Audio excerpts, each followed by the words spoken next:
Aha, salam 5.5 tuan-tuan. Boleh tak kita buat hashtag salam 5. So, apa itu salam 5.5? Yang ni walaupun bengang ni tuan-tuan, bengang dia. Kenapa dia bengang? Kenapa bengang tuan-tuan? Alright. KWSP. Umum dividen 5.5 untuk konvensional, 5.4 untuk syariah. Kumpulan wang simpanan pekerja KWSP mengumumkan dividen 5.5% bagi simpanan konvensyen dengan jumlah agihan sebanyak 50.33 bilion. KWSP juga mengumumkan dividen 5.4% untuk simpanan syariah dengan jumlah agihan 7.48 bilion kepada keseluruhan agihan pendapatan bagi 2023 sebanyak 57.81 bilion. Dana simpanan pasaran itu berkata bagi tahun berakhir 31 Disember, KWSP mencatatkan jumlah pendapatan pelaburan sebanyak 66.9 bilion, meningkat 29% berbanding 51 bilion pada 2022. Daripada 66.99 bilion, jumlah pelaburan 5.72 bilion dijana daripada keuntungan mark to market, security yang belum direalisasikan dan tidak akan menjadi sebahagian daripada pengagihan dividen. Adalah menjadi amalan berhemat KWSP membayar dividen hanya daripada pendapatan yang direalisasikan, katanya. KWSP berkata aset pelaburan terus mencatat pertumbuhan kukuh sebanyak 1.135 trilion pada 2023. KWSP ada aset pelaburan berjumlah 1.135 trilion, naik 13% berbanding 1 trilion pada tahun keuangan 2022. Wow. Peningkatan itu mampu merangkumi pendapatan yang dijana daripada portfolio dan jumlah caruman diterima berjumlah 97.56 bilion, naik 15% berbanding 84.78 bilion pada 2022. Ini menarik ini tuan-tuan. Tapi dalam masa yang sama, sedih juga apabila kita membaca satu lagi artikel yang mengatakan bahawa 40% tenaga buruh di dalam negara kita tidak mempunyai perlindungan persaraan ataupun pencen menurut CEO KWSP. Saya kata itu 12 juta tenaga kerja, rupanya 17 juta, saya tersilap. Hanya 60% daripada 17 juta tenaga kerja tempatan mendapat perlindungan persaraan di bawah skim KWSP atau skim pencen perkhidmatan awam. Menurut Ketua Eksekutif KWSP, Ahmad Zulkarnain On, jumlah itu dilihat masih rendah dan membimbangkan berbanding kadar purata global pada 68%. Majoriti tenaga buruh yang tidak dilindungi adalah tenaga pekerja tidak formal, termasuk pekerja bebas dan mereka yang bekerja sendiri seperti pekerja gig, katanya di KWSP. Mengulas lanjut, Ahmad Zulkarnain memberitahu 4.1 juta pekerja dalam sektor tidak formal, terdiri daripada 3 juta pekerja sendiri, 582,000 peniaga, 498,000 bekerja dalam kalangan keluarga yang tidak dibayar upah. Melihat pada trend peningkatan drastik dalam sektor gig, beliau menjangkakan jumlah tenaga kerja tidak formal akan meningkat 33% menjelang 2040 berbanding jumlah semasa 26%, dia kata. Kan? Kenapa benda ini sangat penting? Benda ini membawa satu maksud yang sangat besar. Okey, saya baca satu artikel lain berkenaan dengan perkara ini. Masyarakat menua memberi implikasi jangka panjang kepada kedudukan fiskal. Lanskap demokrasi Malaysia sedang mengalami transformasi yang ketara dengan kadar warga emas dijangka meningkat kepada 40% menjelang 2043, boleh menyebabkan implikasi kritikal terhadap prospek fiskal negara. Ketua KWSP Ahmad Zulkarnain On berkata dengan unjuran populasi seramai 39.9 juta penduduk berusia lebih 66 tahun dijangka mencecah 5.6 juta, manakala penduduk berumur 15 hingga 64 tahun dianggarkan 27.3 juta. So, pada waktu ini kita menganggarkan penduduk Malaysia boleh mencapai dalam lingkungan 50 juta. Okey, menarik.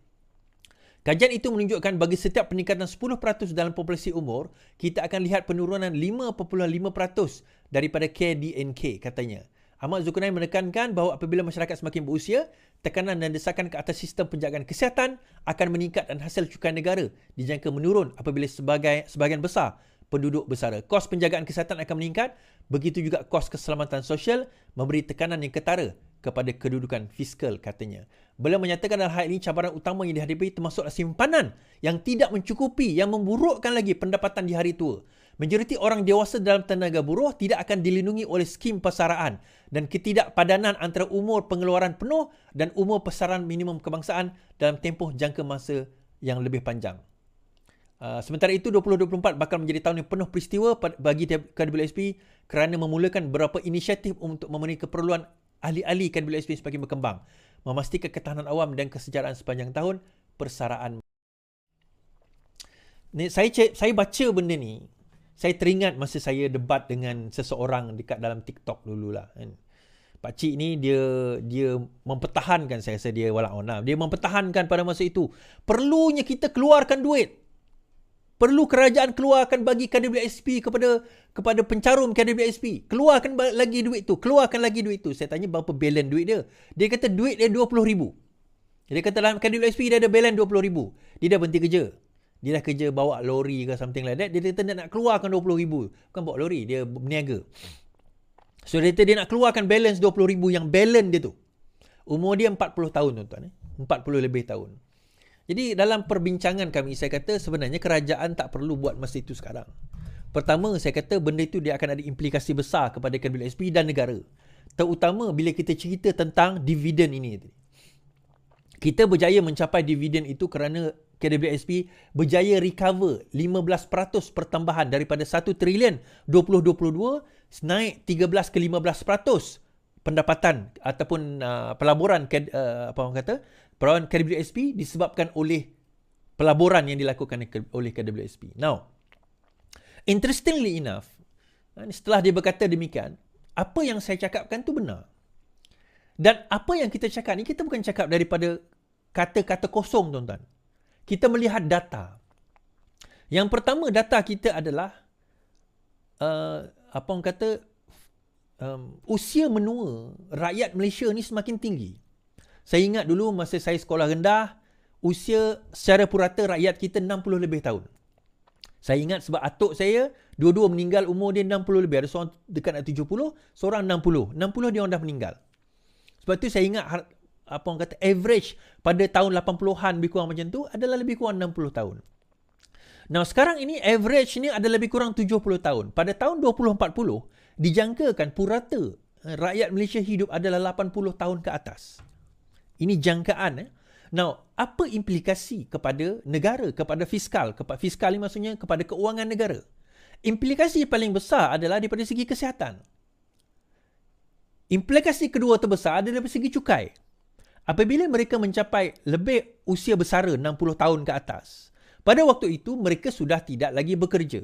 Bila mereka tidak bekerja, mereka tidak dicukaikan. Bila mereka tidak dicukaikan, pendapatan kepada negara berkurangan. Tetapi dahlah rakyat, termasuk saya lah ni, saya kata mereka tu saya lah, kan, tidak dicukaikan, kan tak boleh nak dicukai sebab tak bekerja dan sebagainya. Mungkin ada sebilangan yang masih buat bisnes dan bekerja tu ada cukai, tapi majoriti tak akan dicukaikan. Tapi dalam masa yang sama, kerajaan kena tanggung daripada segi apa, tuan-tuan? Daripada segi dia punya kesihatan. Daripada segi kesihatan, kita tak tahu 1 Mac ni bermula cukai gula, tax sugar tax bermula 1 Mac ni. Sugar tax ni, mana-mana produk yang mempunyai, kalau tak silap saya, lebih 30% cukai gula, maka produk itu akan dicukaikan. Makanan dan sebagainya akan dicukaikan. Sebab itu banyak sekarang ini menjual alternatif kepada gula. Kan? Dan saya insyaAllah antara yang akan mengeluarkan gula saya sendiri. Tapi itu nanti. Bukan produk ni, bukan produk yang stevia, bukan. Ada produk lain. Nanti kita akan kerjasama.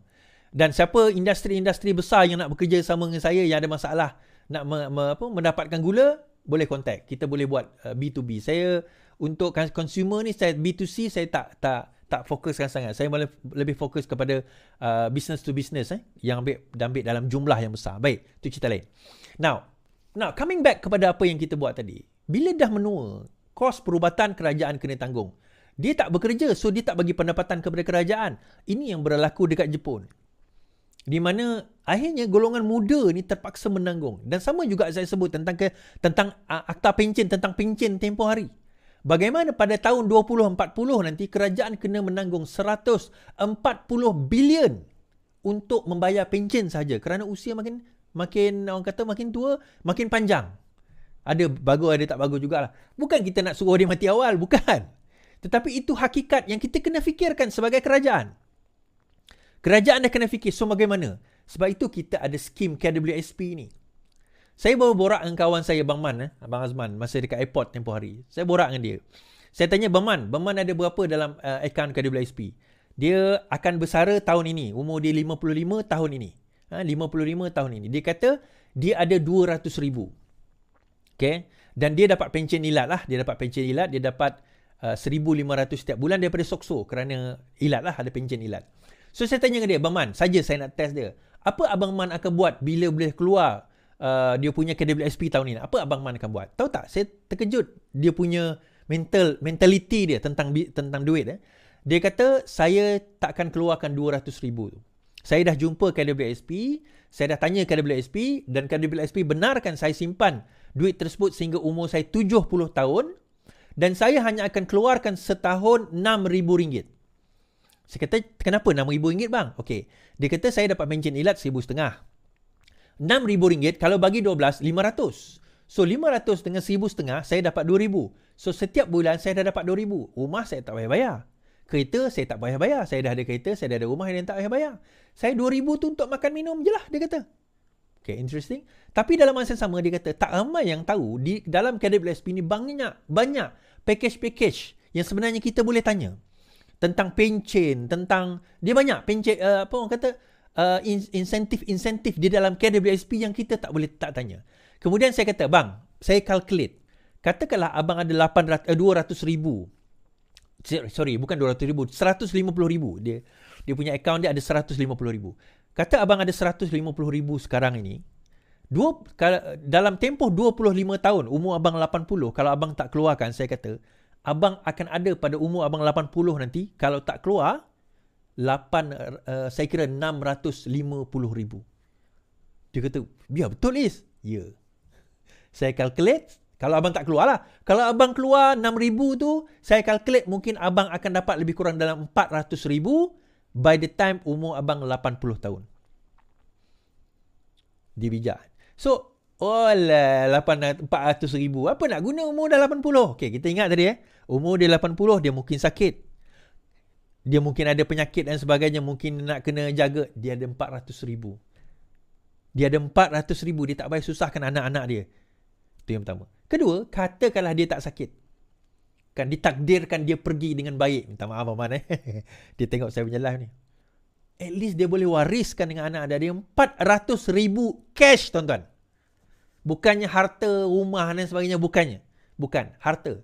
Kami kat Sarawak ni, kami punya hibah dia lain berbanding dengan Semenanjung.